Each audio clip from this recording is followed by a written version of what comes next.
Mapagpalang araw po sa inyo, Sir Seth, at sa mga masusugid niyong tagapakinig. Gaya ng naipangako ko ay magbabahagi ako ng mga kwento at ang aking mga patotoo sa mga hindi pangkaraniwang nilalang.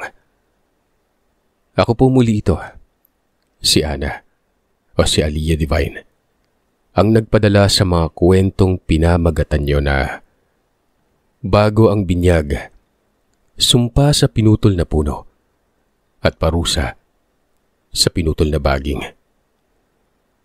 Sa mga hindi pa po nakakapakinig sa mga kwento kong ito ay pakinggan nyo ang mga ito para lubos ninyong maunawaan ang mga ilalahad ko dito sa kwento ko ngayon.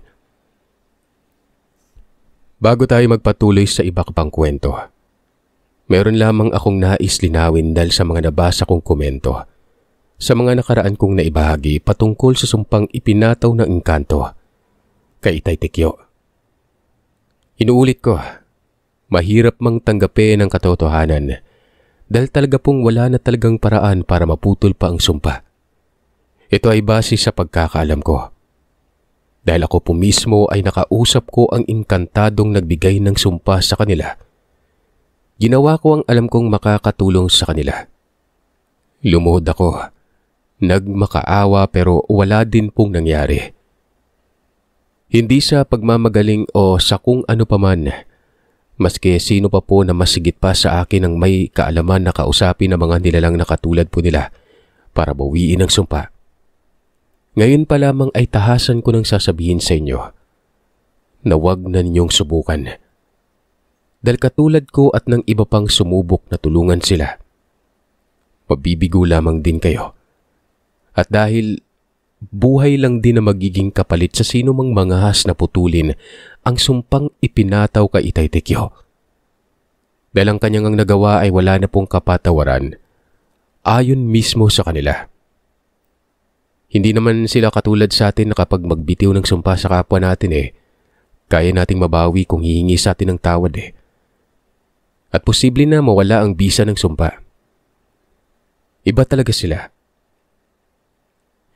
Bali sa papanong paraan ko nga ba ipapaliwanag sa inyo para lubusan ninyong maintindihan ang ibig kong sabihin? Ganito na lang po siguro.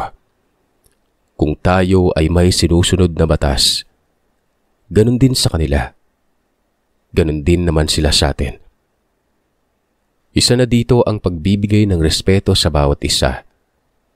Respeto na dapat isa sa alang-alang natin sa ating pang-araw-araw na pamumuhay para maiwasan nating makaperwisyo sa kanila. Dahil talagang ikinamumuhi nila ang paggalaw natin. Lalo na ang pagsira sa anumang bagay sa tirahan o lugar nila nang wala silang pahintulot. Mas lalo na kung wala tayong permiso. Lalo pa kung ito'y batid naman na natin na hindi na tayo dapat sumira o gumawa pa ng mga bagay na hindi na dapat natin ginagawa pa. Lalong-lalo na sa mga hindi naniniwala, di ba? Dahil para sa kanila, kapag ito'y ipinagpatuloy pa nating gawin ay parang sinasadya na po natin ito. At ito yung nature natin na higit na ikinamumuhian nila, ang kawalan natin ng respeto sa kanila. Hindi kasi sila ganun sa atin. Alam niyo ba na mas higit na mataas ang tingin nila sa atin, Sir Seth? Sa katunayan ay sila pa po ay nagbibigay respeto sa ating kadalasan. Batid kasi nila na hindi natin sila nakikita kaya't umiiwas po sila sa atin para hindi natin sila maperwisyo. Hanggat maaari. Pero meron pa rin pagkakataon na hindi natin maiwasang makasakit tayo sa kanila o magkaroon talaga tayo ng engkwentro sa kanila noon. Madalas kapag may pangyaring ganito ay pinagpapasensyahan naman po nila tayo. Lalo pat batid nila na hindi naman natin ito sinasadya. Pero syempre hindi din natin maiiwasan na merong ibang gagantihan ka talaga. Yung bigla ka nalang bibigyan ng karamdaman. Ayon sa aking ninang na engkanto, hindi lamang si Itay Tekyo ang isnumpa ng mga kagaya nila. Marami na. Meron pang ang buong pamilya na namamatay. Depende sa bigat ng sumpa nila. Madalas ay nakakasalamuha natin sila dito sa mundo natin na hindi na lang natin namamalayan. Pero makikilala natin sila sa pamamagitan ng pagtikin natin ng ilalim ng ilong sa pagitan ng ilong at labi nila. Wala silang lubog sa pagitan ng ilong at labi. Yung filtrum kumbaga. Nakadamit sila ng mga katulad ng damit natin kapag naririto sila sa atin. At kahit sa ang lugar na gusto nilang pumunta, nakakapunta sila. Sa eskwelahan, sa ospital, nakakasabayan sa jeep, sa mga barko at mga bus. Ultimong sa simbahan, nakakapasok ang mga ito. Pero lumalabas sila kapag nagpapausok na ng insenso ang pare. Ayaw kasi nila ng amoy nun.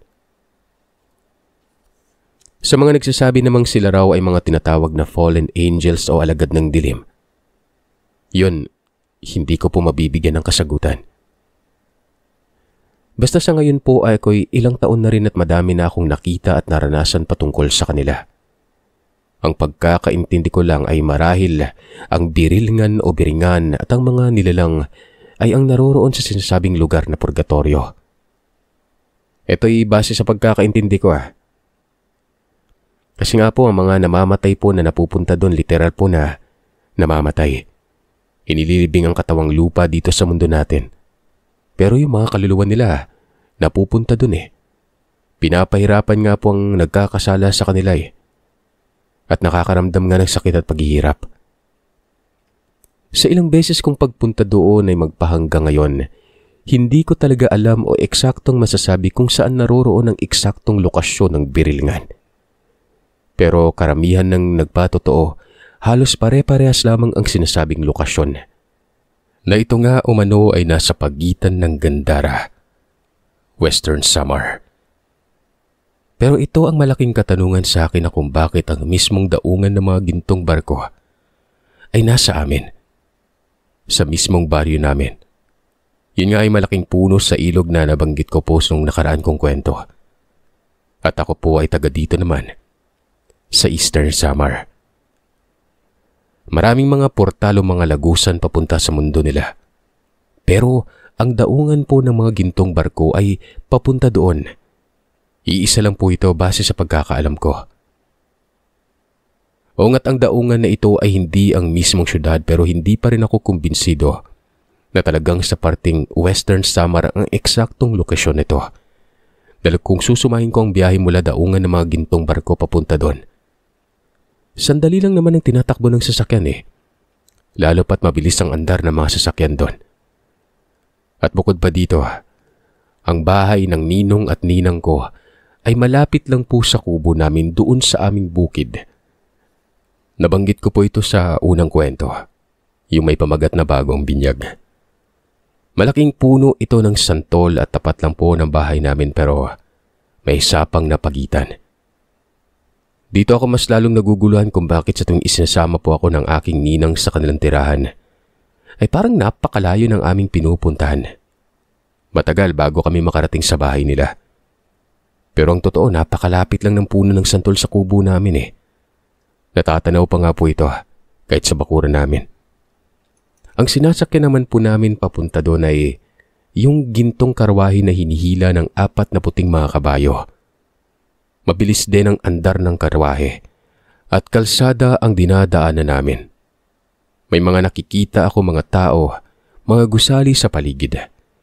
May nakakasalubong din kaming mga karwahe at meron din namang mga sasakyan. Pero sa tuwing titingin po ako sa bandang likuran kung saan kami dumaan, wala na ang mga kalsadang dinadaanan namin. Mga nagtataas ang punong kahoy at talahib na lamang ang aking nakikita noon. Marahil sasabihin po ninyo kung bakit hindi ko na lang po itanong sa ninang ko kung saan nga naroroon ang biringan para malaman ko. Gustuin ko man, hindi pwede. May mga bagay kasi na hindi ko na dapat isisain pa. Ito'y ayon na rin sa kanila. 10 taon ako nang una akong makarating sa Birilngan o Biringan. Wala pa akong alam sa lugar na ito na ang akala ko pa nga noon, yun ang Manila. Kasi hindi pa naman din ako noon nakakarating sa Manila Kaya't wala din akong idea kung ano ang itsura ng Manila. Kaya't sabi ko, Ninang, ito na po ba yun? Tinawanan niya lang ako, sabi niya, yun ang syudad nila, ang Birilngan. Masasabi kong napakayaman talaga nila doon dahil lahat ng kagamitan nila ay pawang gawa lahat sa ginto. Maliban sa mga kortina na kundi malaginto din ito, kulay puti na kumikinang naman.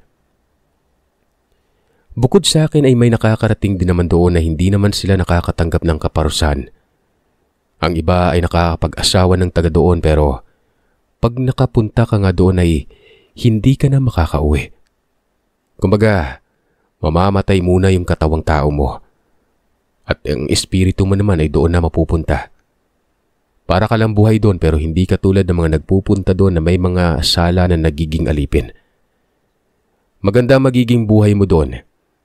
Magiging kaisa ka na nila.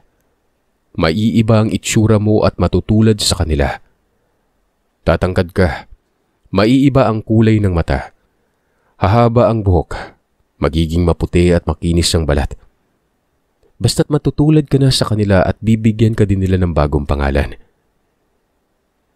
Ganon din yung mga nagiging manggagamot na sila ang may regalo sa pagiging manggagamot ng mga ito. Pagbigay nila sa iyo ng ganitong kakayahan, meron ding kabayaran. Kapag dumating ang panahon na bawian ka ng buhay, ang engkantong nagbigay sa iyo ng kakayahan ay magiging katulad ka din sa kanya. Halimbawa na lang kung kapre ang nagbigay sa iyo ng kakayahan, ikaw din ang magiging kapre. Kung duwende naman ay magiging duwende ka rin. Kung tikbalang naman, ganun din. Mapupunta ka doon at kung saan sila, ay doon ka din dahil nga magiging kaisa ka na nila. Recruit kumbaga. Ang mga nilalang namang itong sarsat katulad ng kapre, duwende at tikbalang, ayon sa pagkakaalam ko ay hindi sila natira mismo sa Biringan. Meron naman silang kanya-kanyang mga lugar. Ang mga tikbalang ang tagabantay sa mga portal at ang mga itsura nila ay matataas din at malalaki ang katawan. Totoong kalahating tao, kalahating kabayo sila pero ang parting ulo nila yung kabayo na may mahabang mga buhok. Ang parting ibaba naman ay katawan ng tao. Lahat sila puro mga lalaki, walang babae. Bawat portal ay marami silang nakabantay doon. Hindi bababa sa 10 at kapag merong dumadaan ay sabay-sabay silang magpapatunog na parang may mga trompeta silang hinihipan. Hugis sungay na kulay ginto ang mga trompeta na ito. Ang mga suot nila ay parang saya o bahag na kulay ginto din. Wala silang damit pang itaas maliban sa trompetang sungay na hinihipan nila. Nakasukbit ito sa likuran nila at may gintong tali. Yung mga diwende naman ay hindi literal na maliliit. Singlaki lang sila ng mga bagong silang na sanggol. Pero kulubot ang kanilang mga balat. Ang damit nila ay para mga tuyong dahon. Mahaba ang kanilang mga balbas, pati bigote. Ang mga buhok nila ay makakapal na para bang nagmumukhang sombrero. Matitinis ang kanilang mga boses. Marami sila, may babae at lalaki. Pero halos kung titingnan mo ay parang pare-parehas lamang ang mga itsura nila. Yung nga lang may mapayat, meron ding chubby. Tunay na nasa mga punso sila nakatira. Pero hindi lahat ng punso ay tinitira nila. Madalas, yung mga punsong hindi pansinin ng mga tao. Pero kung ang lupain mo ang mapili nilang tirahan, magdadala ito sa inyo ng pambihirang swerte sa buhay. Magiging magaan ang inyong pamumuhay. Ang papel naman nila, sila ang mga tagabantay ng yaman at mensahero na rin. Ang mga kapre, sila ang espiritu ng kakahuyan.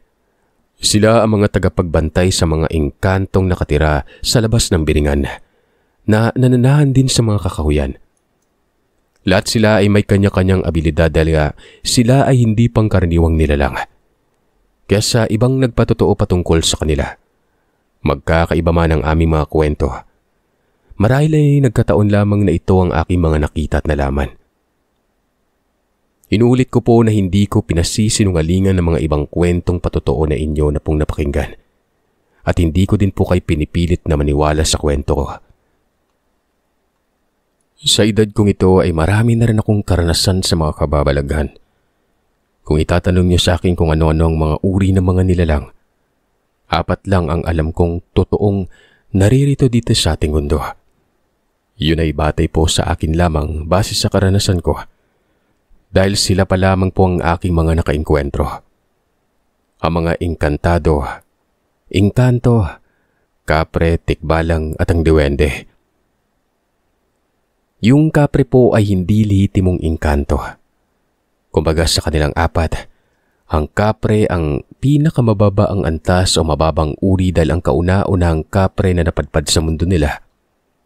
Kaisa natin o kauri nating mga mortal.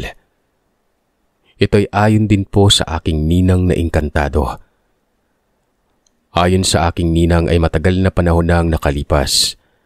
Hindi pa nakakalbo ang mga kabundukan dahil wala pa ang mga taong mapang-abuso sa kalikasan at ang mga tao ay hindi pa daw kinakalimutan ng kanilang presensya. May isang bata umano ang nakapasok sa isa sa mga portal papuntang Birilngan o Biringan. Marahil ang edad nito ay nasa lagpas 10 taong gulang pa lamang. Lalaki ito at kakaiba ang kanyang itsura kung ikukumpara sa ating mga normal na tao. Ito umano ay ubod ng itim ang mukha. Kakaiba din na mahahalin tulad sa hayop o unggoy na kung hindi lamang sa tindig at itsura ng mga kamay at mga paa ay mapagkakapalan nga umanong unggoy talaga.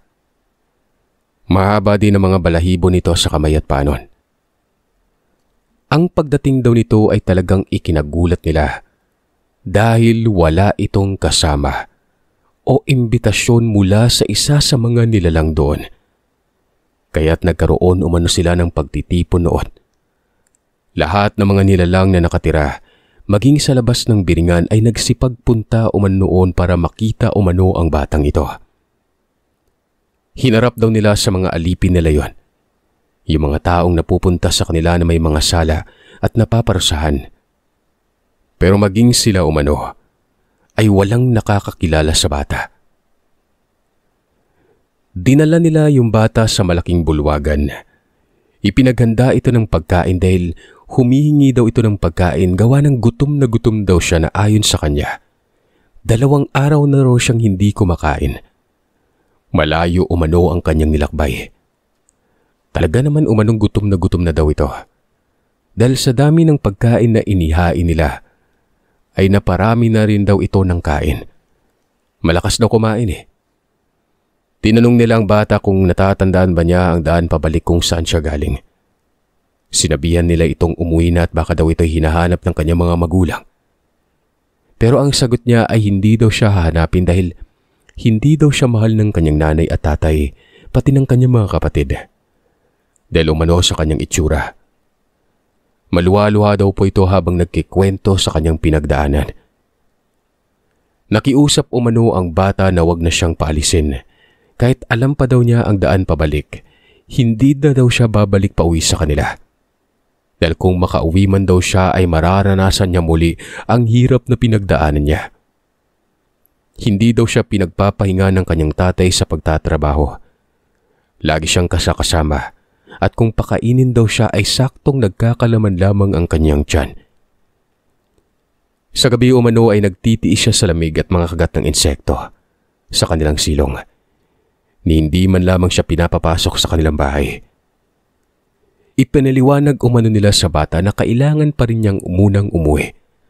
Dahil gustuin man umano nito na doon na lang siya, ay hindi pwede dahil iba ang lugar nila sa lugar natin. Sinabi nila ng 1 minutong pamamalagi niya sa lugar, katumbas na ng kalahating oras sa mundo natin. Ipinaliwanag nila sa bata na hindi ordinaryong lugar ang napuntahan niya. At hindi siya doon pwede. Hindi siya pwedeng magtagal. Lalo pat nasa katawang tao ito. Hindi lang espiritu niya ang nakapasok sa portal kaya't hindi pwede na magtagal siya doon. Sa madaling salita, mapipilitan ng bata na umuwi sa ayaw at gusto niya. Pero nakiusap daw ito na kung pwede pa daw siya muling makabalik. Tinanong muli nila ito kung gaano ba niya kagusto talaga doon na lamang tumira. Ang sagot nito ay mas mabuti daw kasi doon na lamang siya dahil nakakakain siya ng marami at hindi pa siya nasasaktan ng kanyang nanay at tatay. Pinauwi daw nila ang bata pero pinasamahan daw nila ito ng isang gabay. Hindi umano iniwan ng gabay niya ang bata. At ayon sa gabay ng bata, sa ilang araw nilang magkasama, nakita umano niya ang pinagdaanan nito. Talaga umano na hindi ito tinatrato ng tama ng kanyang sariling pamilya dahil lamang sa naiiba umano nitong itsura. Nagalit pa nga umano ang ama nito na makita itong makauwi sa kanila na bakit nakauwi pa daw ito Dapat ito daw ay nilamon na raw ng mababangis na hayop sa gubat o nahulog na lamang sa bangin at namatay na lang. Bumalik umano sa dating gawain ng bata. Pinagtrabaho ulit siya ng kanyang ama. Pero sa tulong ng kanyang gabay ay nagkaroon na ng lakas na hindi pangkaraniwan ng bata. At ito umano ang napansin ng kanyang ama noon. Araw-araw siyang inuutusang mangaso sa iba't ibang parte ng gubat. At kailangan ay tig-iisang baboy, ramo at usa ang dala niya pag-uwi na siya namang ibinibenta ng tatay. Wala umano itong kahirap-hirap na nagagawa ng bata sa tulong ng kanyang gabay. Sa pamamagitan umano ng kanyang pagsipol ay kusang lumalapit ang baboy, ramo at ang usa. Pero sa kabila ng lahat ay hindi pa rin nagbabago ang pakikitungo sa kanya ng kanyang pamilya. Hindi pa rin siya pinapapasok sa loob ng bahay tuwing oras ng pamamahinga.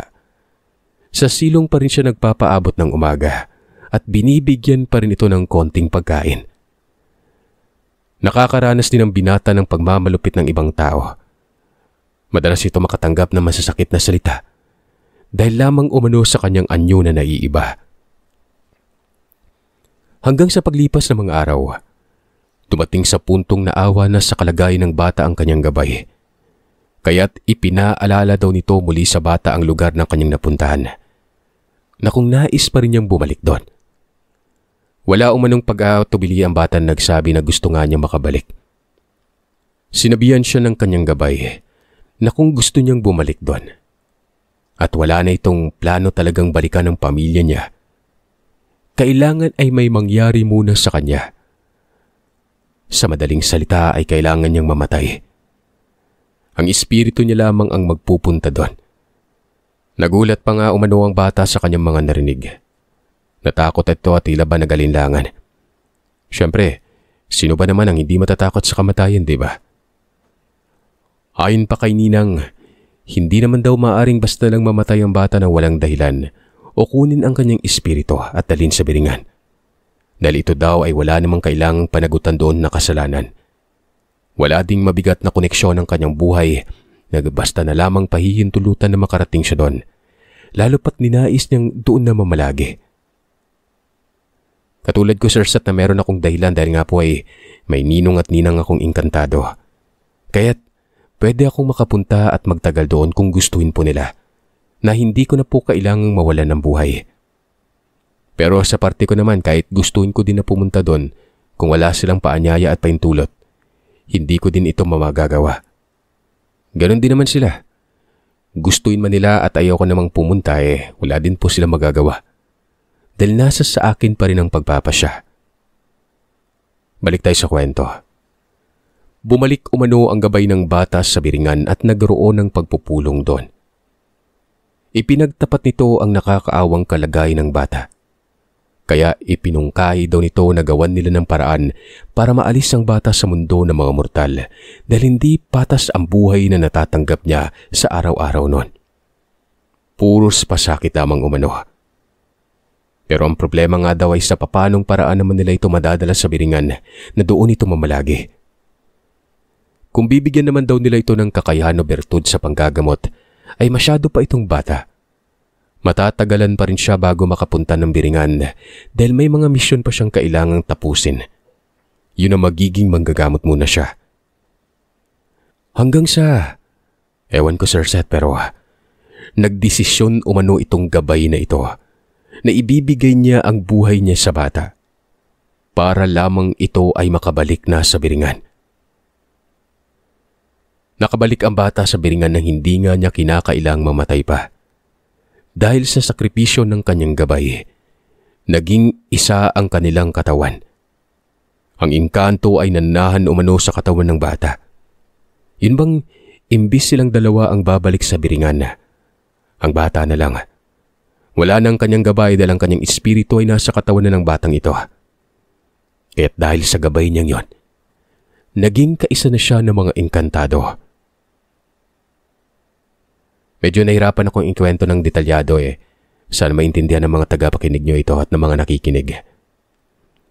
Sa ilang araw umano na pamamalagi ng bata doon, nakita niya ang kabuuan ng biringan. Nagmungkahi umano ito na nanghingi ng permiso na kung pwede. Sa labas lamang daw siya mamamalagi dahil siya lamang daw ang naiiba sa kanila. Dahil sa kanyang itsura. At dahil kagustuhan naman daw niya ito ay siya raw siyempre ang nasunod.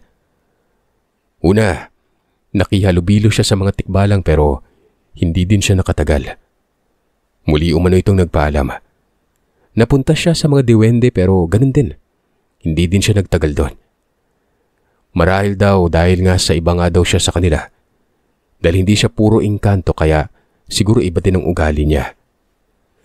Kaya't dahil daw sa kanya ay nagkaroon ng malaking pagbabago ang sitwasyon sa biringan. Laging may pagtitipon sa malaking bulwagan na nagaganap dahil may hinaing daw parati ang bata. Hanggang sa napagpasyahan umano nila na bigyan daw ito ng tungkulin. Na siya nga ang magiging espiritu ng kakahuyan at tagapagbantay sa mga dalakit nono engkanto na nananahan sa labas ng biringan. At para raw sa patas na pagtrato nila rito, dito din umano nag-umpisa na bigyan din nila ng obligasyon ng mga tikbalang. Yun nga yung inatasan na silang tagapagbantay ng mga lagusan at portal.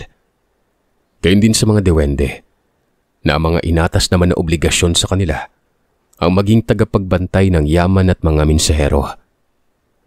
Siya nga pala Sir Seth, hindi po tikbalang at diwende o kapre ang tawag sa kanila doon. Tinawag ko lang din sila ng ganon dahil yun yung alam natin na karamihan na tawag sa kanila eh. Base kasi sa papano sila ilarawan ng iba kaya ko nasabi na sila nga ang kapre at diwende at tikbalang. Bagamat mga uri din sila ng engkanto pero may mga pangalan po sila doon. Pero hindi ko nababanggitin dahil gaya ng sabi ko, ipinagbabawal nila ito. Ayon pa nga sa aking ninang, pwede kong ikwento ang lahat ng pwede kong ikwento patungkol sa kanila.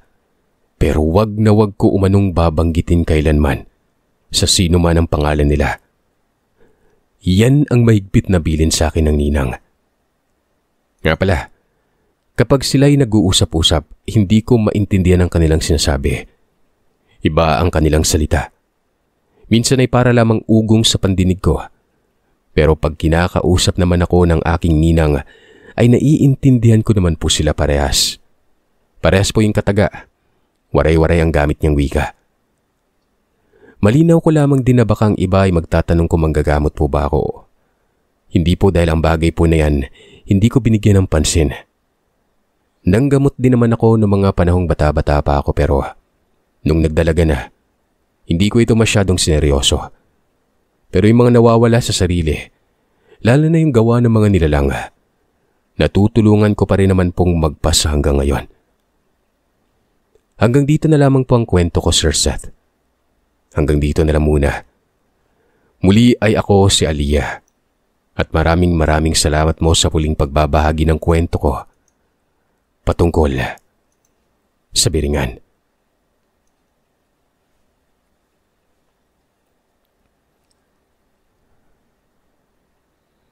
Mapagpalang araw, Sir Seth.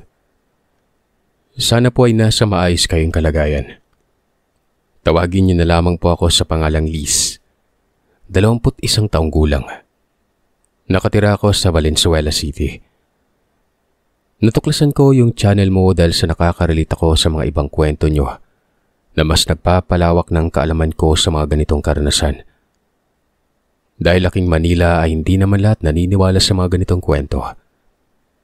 Ay na nga, sa loob ng 21 taon ng buhay ko, nakaranas ako ng mga pangyaring hindi lamang kakaiba, kundi minsan ay nakakatakot sa paraang mahirap ipaliwanag.